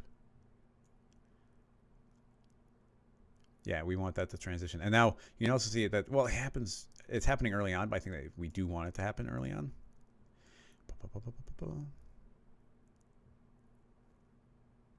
The other thing that was helping probably is that those were very dark spheres, and those dark spheres were transitioning into a lighter object, but they were on a dark background. So along those lines, probably be a good idea if these were kind of living on an orangey background. So those are blending in more. So the eye will carry the continuity as they change color. That becomes the primary thing we're concerned with. Bing, bing, bing, bing, bing, bing. And then probably a little follow through on that. I'm going to say, don't worry too much about the rotation. Worry about it a little bit. Don't drain energy out of the system. Scale up bigger. So scale up to be 3 times bigger. Yeah, the 3's better. And then we have this rotation. But personally, I think it'd be better to add a random rotation. So we will add a second effector, a random effector. Doesn't affect the position. It will affect a 720 on every axis spin with the same fall off as the spherical field. So these are all going to attempt to get to a completely random rotation, and you can see that they just pop into existence, and they actually do a visibility or a texture based transition, which actually we can see in the viewport really well, which is cool. It's running incredibly quick, so let's clone some more. 22. This gets exponentially crazier as we increase it, but let's just see.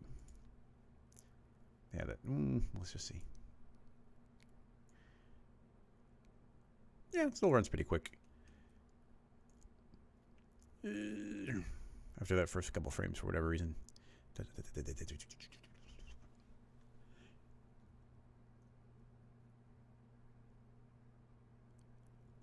wonder if more. I'm not sure what I don't know if we're missing anything. I just feel like we could make that look a little bit more convincing. I'm not sure what we're missing. Jerome is saying we should scale down the sphere at the time that we're scaling up this. And I think that is what they did in the other one, but I just feel like there's I guess if it's scaling up.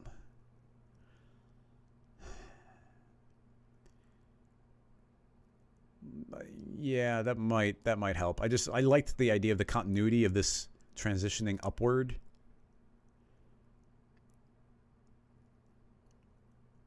Like it would carry the eye, the movement of that going up, and theirs goes down. I don't think there's any reason to go any further on this one. I think we've got the two different ideas combined. And you just clone these in the same way. And I think the meat of the setup, we can go really deep and make it look, start making it look super detailed, but that's not my specialty, and we don't answer as many questions then if we spend a lot of time trying to make it look pretty. But yeah, I think that's the effect, and I think that the initial analyzing of it made sense because some of these are morphy blob things and the other ones are popping into existence, and there's a big difference between those two rigs.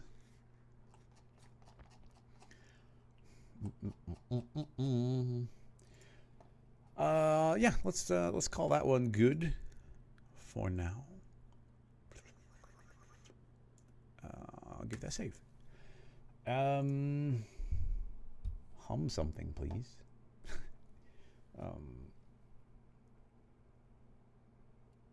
Oh, that's an interesting idea. Yeah, Paul's saying that we could also do a blend where like the sphere explodes out into the 8 different spheres of the atom array. There's a lot of different ways of approaching it, but that's a neat way where it's kind of like one is transforming into the other, which would be pretty neat. Yeah, the scaling down, probably a good idea.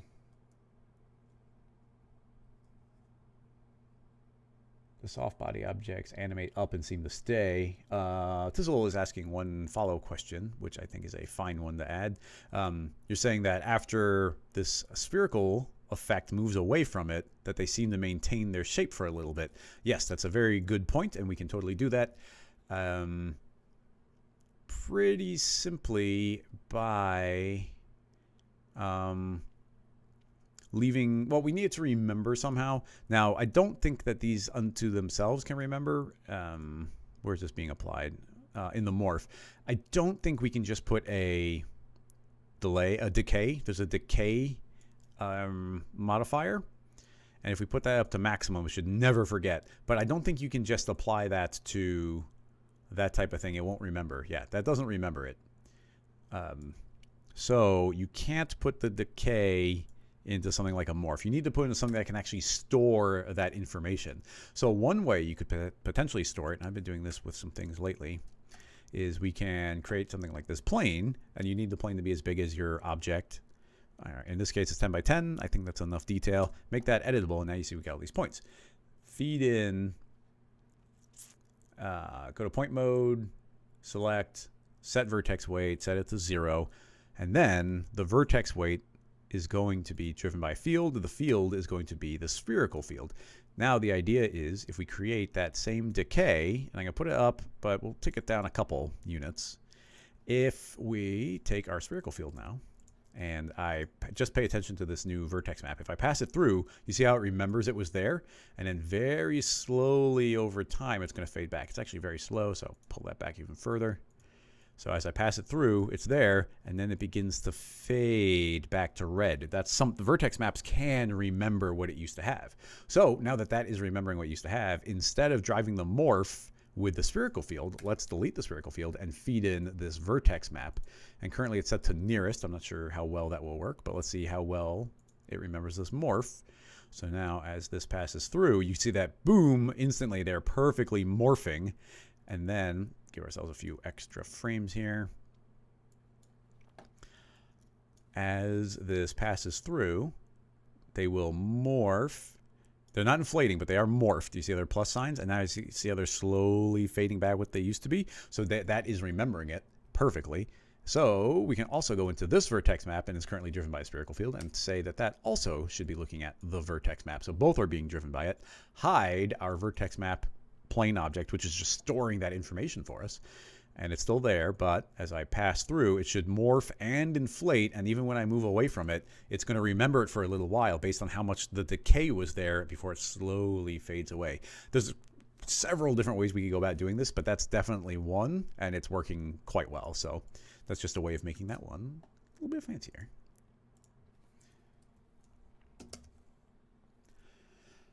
Nice follow-up question, though. Eric has an animated Tesseract question. That sounds dangerous. And Umbrella has just a GIF link. But, well, let's try the Eric one. If it's just a straight up Avengers Tesseract. Oh, it's another atom array. If it's just another Avengers type Tesseract, oh, look at that. Okay, it's proper kind of like mathematical type Tesseract because you're adding in the fourth or fifth dimension to make this kind of thing happen. I'm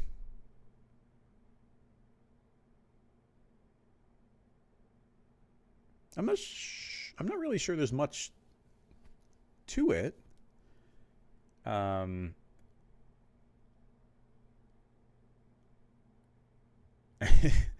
Thanks, Bihavna.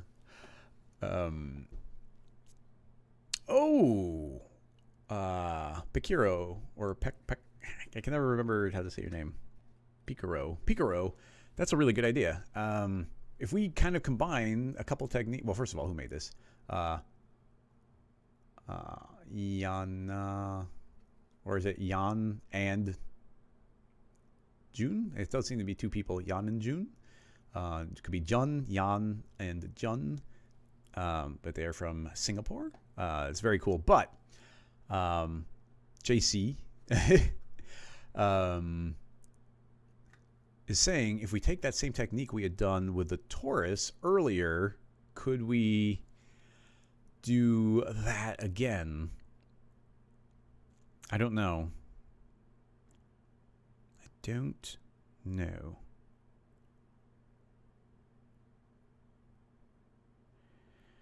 My brain's going a bunch of different ways. One would be a morph. One would be... I always prefer not to do it on a morph if we don't have to in this type of situation. But a torus, a single torus can't... No, maybe. I don't know. Let's just see. But that's a good idea. It's worth the experiment. So if we make a torus like we did before, then we can't rotate this one. But can we make the shape? So I'm going to hit NB. We're going to drop this down to 4. Count them 4 ring segments and 4 pipe segments. If we make the radius big enough and we spun this, do we get the cube shape? You can see here that what we approximately have. Maybe it's a little too big. If we rotate it, then is it a box within a box? No, but maybe we could just scale or morph it from there. So let's see if it works, because it could be relatively straightforward. End side, a 4-sided end side. It'd probably just be a cube, but we'll do 4-sided end side. Again, what am I doing? Keep clicking the wrong menu. Sweep end side, being swept.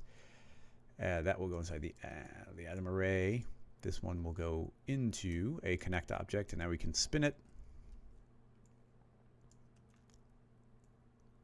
But we need to get the scales right, and also possibly the order correct. Flat on the ground. And scale, and then spin.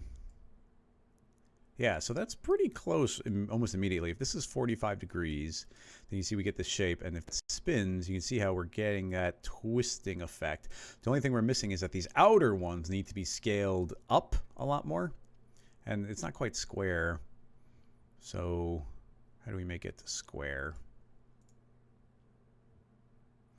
My brain is having... That's just a shape we're getting. And if we spin it, we're getting that effect. So how do we make it fatter on the outside? We can make it... And then how do we make it taller? Because it's not quite square. Oh, we make it square by making the radius more accurate. So if we shrink that, that's now square in the center. The outside's not fatter, but we can scale those up probably in several different ways. Yeah, probably going back to the FFD. It's crazy how close this question is back to the other question that we had. But the FFD, we had to be careful because we can't necessarily just instantly throw this into an FFD because they need to softly transition from one shape to another. So maybe if we make...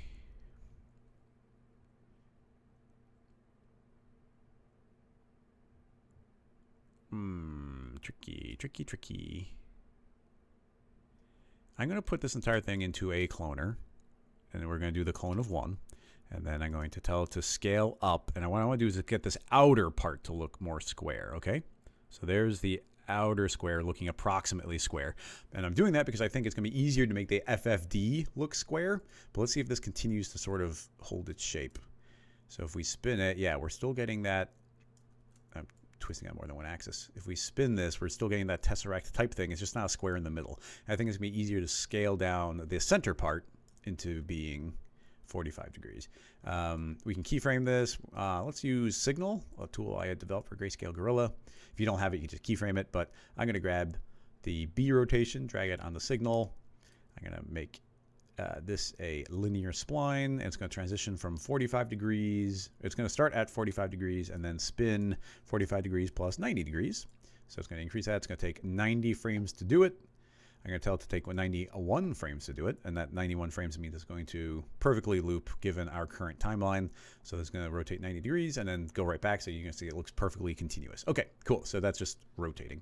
It's just going from 45 to 135, but more mathematically.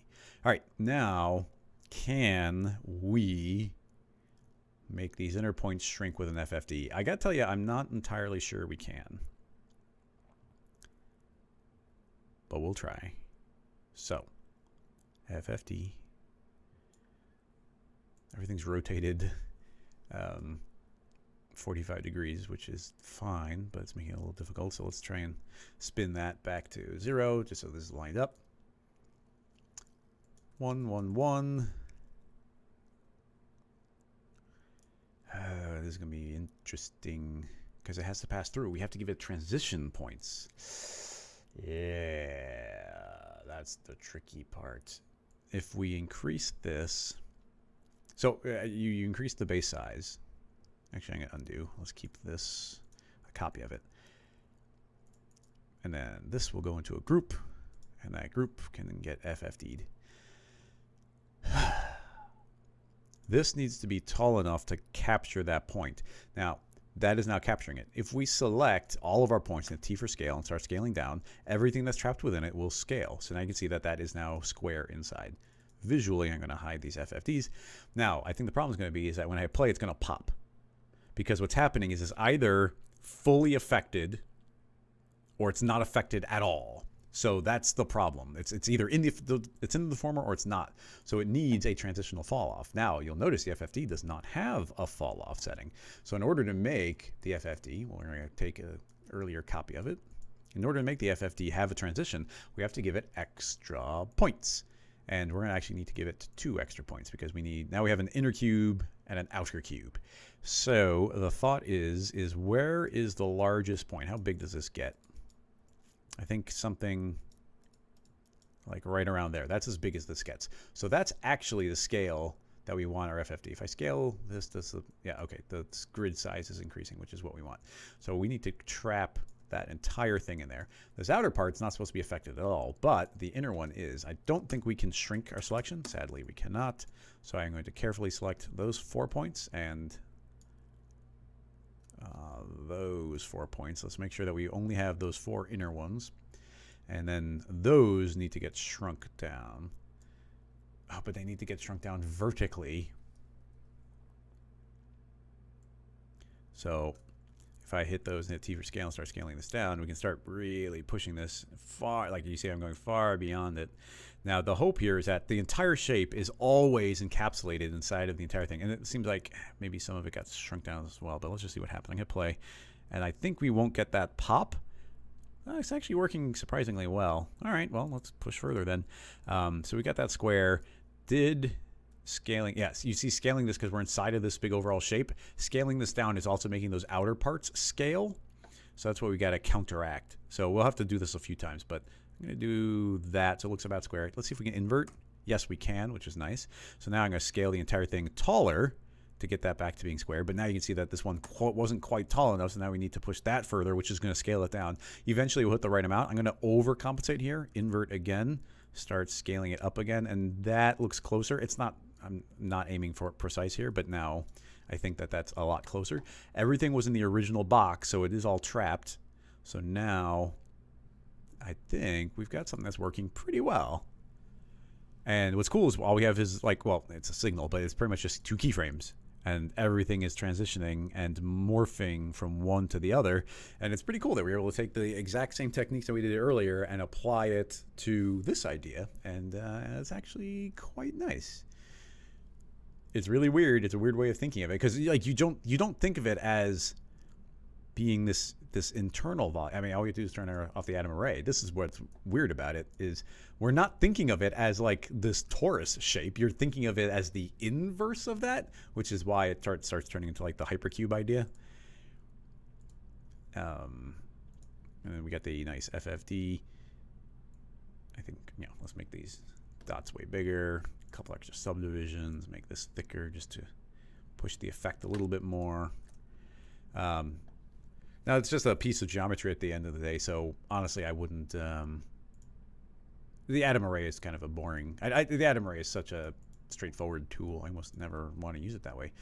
Instead, we can take the entire thing, put it into a connect, don't weld it, and now make a cloner. And let's clone a cube onto an object. The object will be our overall shape, and I want to clone onto the vertex. And don't worry about aligning to the clone. T for scale. We'll get nice little cubes on there. Make a copy of this one, of the cloner. Change it to, I want to clone onto edges, and I want to, what's going on here? Clone onto an edge, offset, but why is scale on an edge not an option? Maybe we need to, okay, we have to align the clone to scale on edge. Interesting, didn't know that. Scale on edge, 100%. Scale down this cube, and there we go. Now we get a thinner cube there. Now we hide our overall fancy rig, and we don't need the atom array. And now we have a, I just think, more fun shape here to be translated. You just have complete control now via clones as to the way that that should twist. So let's make these a little bit thinner. Maybe these are a little big.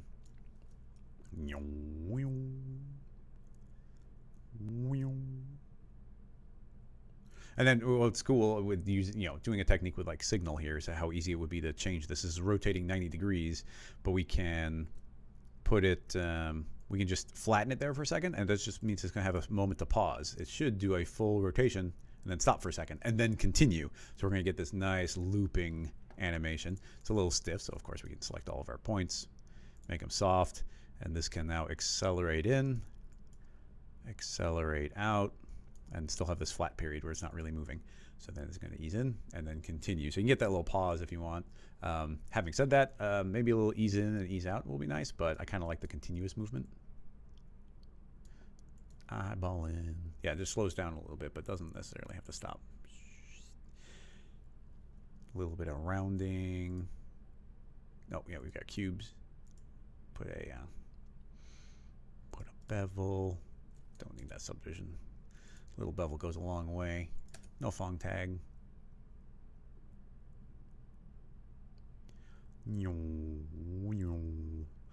Nice. And we even get the original shape if we want to. We could make a transparent material on there.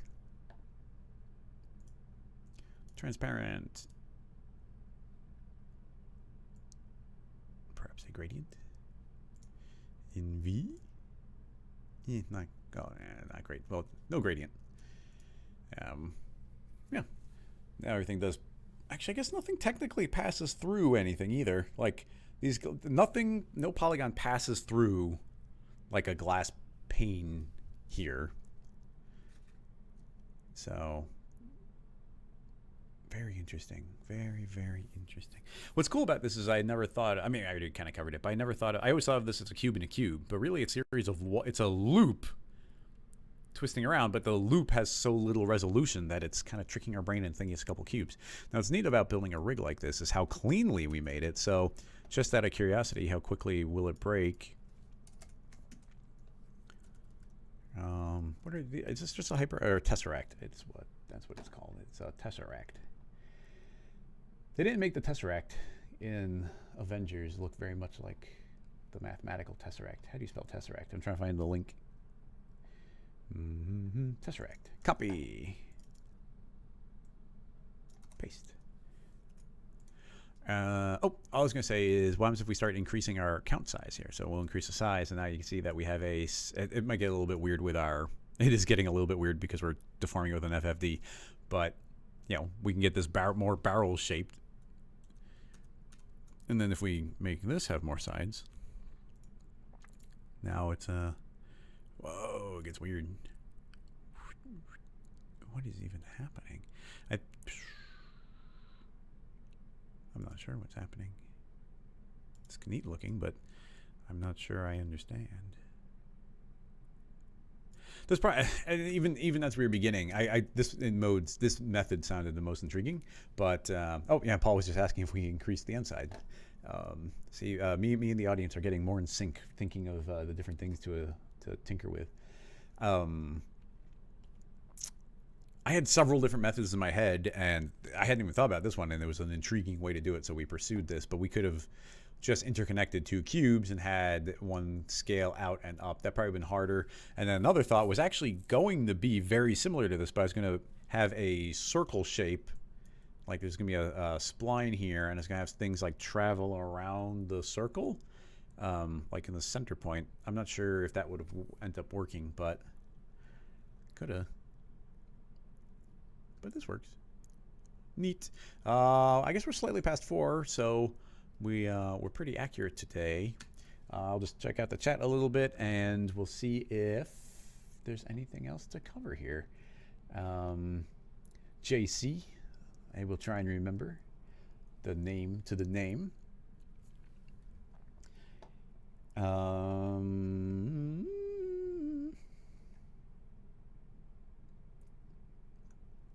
Pretty cool. Yeah, no questions specifically on this one, so I think that means we nailed it. Yeah, neat questions again today.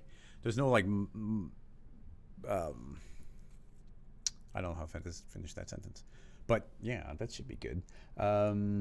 Let's see, any news? Not really. I want to get some tutorials recorded, but man, there's so much research to do to try and get something recorded and then put it out into the world, and then everything always starts seeming so big.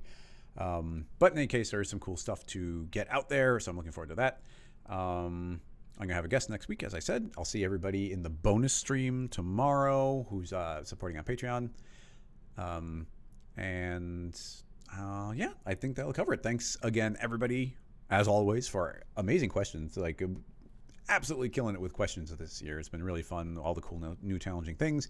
And starting to be able to play. We still haven't done too much with field forces yet, but we have been using a lot of fields, so that's been really fun. Make sure everybody goes, and if you're not already on the Rocket Lasso Slack, go to rocketlassoslack.com. I don't think Crossfaders in the chat today put the link, so can someone post the rocketlassoslack.com link in there? You can go sign up, and everybody chats and hangs out, and you get announcements for when things are coming out. And as we continue working on some Rocket Lasso tools, I'll be pulling beta testers from the forum, from the Slack channel. And yeah, I think that should pretty much cover everything. A big thank you to everyone supporting on Patreon, and a big thank you to everybody who comes and hangs out here and asks questions. Could not and would not do it without all of you. So thank you so much. And I will see you tomorrow or next week. Thanks, everybody. Bye.